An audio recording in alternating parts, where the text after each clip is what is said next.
So I will speak to the vulnerability point. I don't know if I spoke much to it before, but vulnerability, that's a willingness and ability to express how you feel, potentially even expose your brokenness, and that's something that I'm have to work on on myself. And but you can't have real intimacy. You can't have intimate relationships unless you're willing to be vulnerable. And to have intimate relationships, you have to feel safe. You have to feel safe with the other person. And brokenness keeps you from being vulnerable. And so you don't have real relationships unless you're vulnerable. I heard a psychologist say that the number one complaint they get from wives said it's not that their husbands are irresponsible or that they're bad lovers. The number one complaint they get is that they no longer share themselves with them. They no longer share themselves with them. And it's just all surface level. And actually, our pastor Brian, he mentioned it one Sunday that he finally figured out that when he gets home and his wife says, "How was your day?" she wasn't looking for information; she was looking for intimacy. So she didn't want him to rattle off the details of what he did, but she wanted to know how he felt about it as well. And another psychologist said, so this is how emotional wounds impact relationships. So we're going to talk about gender differences in relationships in this lesson. Another psychologist said when a woman feels that she can't get inside of her mate, that's the loneliest feeling in the world. So when women get stressed, their blood flows to the talking part of their brain. When men get stressed, their blood flows to the action part of their brain. And so that serotonin is a chemical that makes you calm down, alleviates stress. And so if women are anxious and emotional, talking, so it's not necessarily 100%, but talking makes them less emotional. So talking things out will calm a lot of women down. Whereas men, if they talk about an issue, it actually makes their stress levels go up. So, but neither of them, most of the time, people don't realize that. So one person there is helping them solve the problem, talking about it, but the other person is making the problem worse, talking about it. So they're viewing it from their perspective. Why wouldn't this person want to talk about it? But it's just a difference. So sometimes a man may need to go off and be quiet and calm down before he can talk about it, because it's just going to escalate the situation. It's going to escalate the situation. Whereas like women, they want to find a friend and talk about an issue, and that will calm them down. But men, they don't necessarily go find a friend to talk about the issue. They don't want to talk about the issue until they calm down. So so that's another gender difference with that. A guy may be more likely to go punch a wall or something. That will calm him down. Of course, now his hand hurts, but so that's one of. Other than the punching of the wall, is it just the walking away that calms the man down? But you said earlier that when a woman talks to her stress, it calms her down. Right. What calms a male down? Stress. So, what calms a male down is actually testosterone. So having testosterone. So if he exercises or if he feels successful after a hard day's work, that makes his testosterone shoot up. Or even when your team wins, for some reason that makes men's testosterone. So I mean in general, but in an argument situation, you can't go off and go to the gym. so it's just maybe more just giving him time to calm down, to think about it would calm him down. So it's not necessarily his stress may not come down, but it just the immediacy of it would just the time would let it calm down. And thinking about it, thinking about it, going to his nothing box, which men have, which a lot of women can't understand how you can have a nothing box. Just thinking about nothing or just will calm a man down. I've never heard that. Which? The nothing box.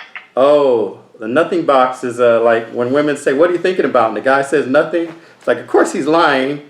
you can't think about nothing, but there's, so men are compartmentalized in their brain. So they have, this is my work box, this is my relationship box, this is my this box.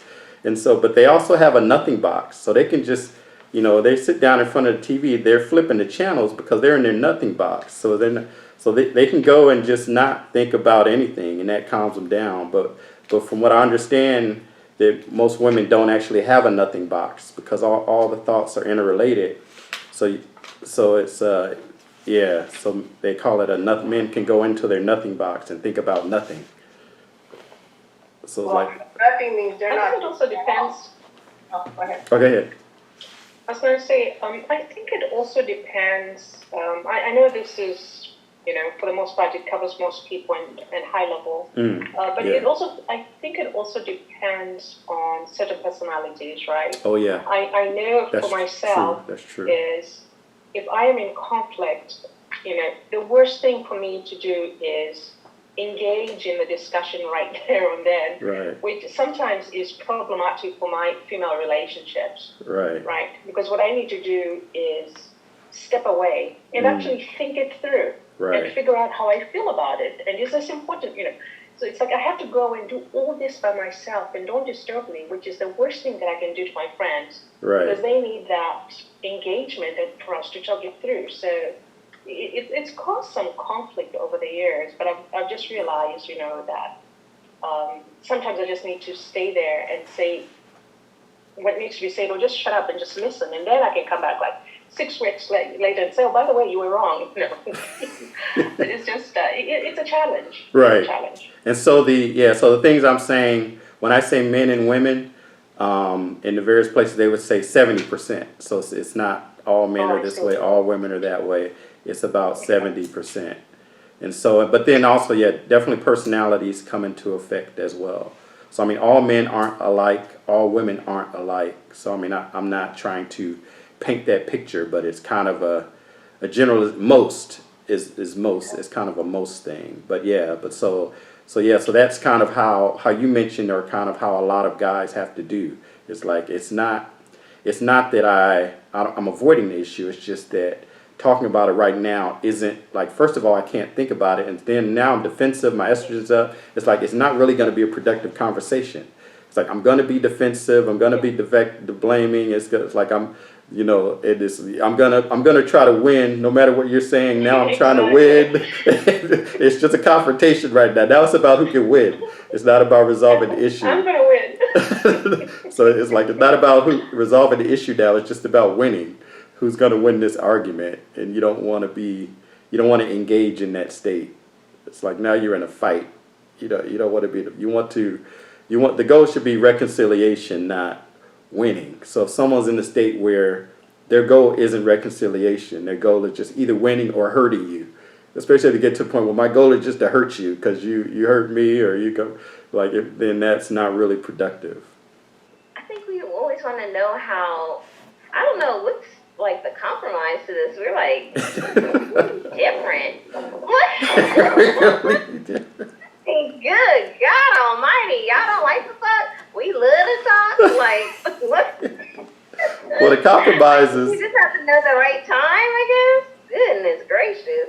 Yeah, well, I think the compromise. Well, the first is knowing that, just understanding the difference, understanding that there is a difference. I mean, because if you love the person, then you want to. I mean, you want to communicate. So I mean, communication is important. So you want to compromise. You got to compromise in order to communicate, and you got to understand the needs of the other person. If you don't understand what they need, then you're thinking they need what you need. So you're giving them what you need, but that's not what they need. So I think understanding is the first step, understanding the differences between men and women and communicating it, but that doesn't have, if communicating, if your needs aren't being met, so if someone would say, hey, I don't need you to give me an answer right now, just so if you can communicate, if the person isn't satisfying your need, to communicate that to them, not just say, oh, men are this, or oh, women don't do this. I mean, once you communicate it, now if they don't do it, that's another story. But that reminds me, I heard this comedian this comedian was saying how his wife used to always come in and talk about work, and they never and she would get mad. She said, "Oh, you know, this lady at my work was talking about me," and so he said, "Oh, well, maybe you did this." He said, "Oh," and they just, "Oh, well, maybe you should try doing this," and his wife would get mad, and he said, "Okay, I finally figured it out." He said, so then one day she came from work and he said, "Yeah, the Connie was bothering me again today." He said, "She was bothering you again today?" "Yeah, you know, she said something behind my back." "She said what?" She said, "She did what?" He's like, "She said this behind my back and da-da-da." She said, "She did what?" He said, No, we're not going to have that. "Oh, no. I'm going up there tomorrow. We're going to get in the car. I'm going to bring a bat. We're going to go settle this. We're going to go settle it." She said, No, calm down, baby. It's not that important. It's not that important." And he said he had the best night of his life that day. But